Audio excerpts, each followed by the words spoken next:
তখন বলছে ভাই আম্মা তো নাই, আম্মা তো মারা গেছে। ছোট পর্দার জনপ্রিয় অভিনেতা জিয়াউল হক পলাশ সম্প্রতি একটি অনুষ্ঠানে হাজির হয়েছিলেন তিনি।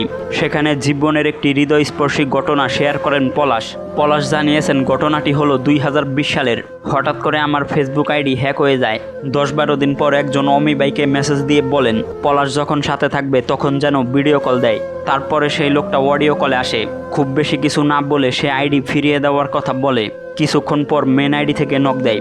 আর শুরু হয় প্রায় 2.5 ঘন্টার দীর্ঘ কথা। পরে জানা যায় লোকটা কাবিলার একজন ভক্ত। লোকটার মা ছিল ক্যান্সারে আক্রান্ত। হাসপাতালের বিছানায় শুয়ে ব্যাচেলার পয়েন্ট দেখতেন। ছেলে লক্ষ্য করেছিল সারাদিন তার মা হাসতেন না, কিন্তু নাটকটি দেখার সময় ঠিকই হাসতেন। সেই হাসিটুকুই ছিল তার জীবনের বড় স্বস্তি। লোকটি চেয়েছিল তার মায়ের সাথে কাবিলার দেখা করাতে, কিন্তু সেই সুযোগ আর হয়নি। সব জানতে পেরে কাবিলা যখন দেখা করতে চায় তখন লোকটা জানায় তার মা বেঁচে নাই। এই অভিমান থেকেই কাবিলার আইডি হ্যাক করেছিল সে।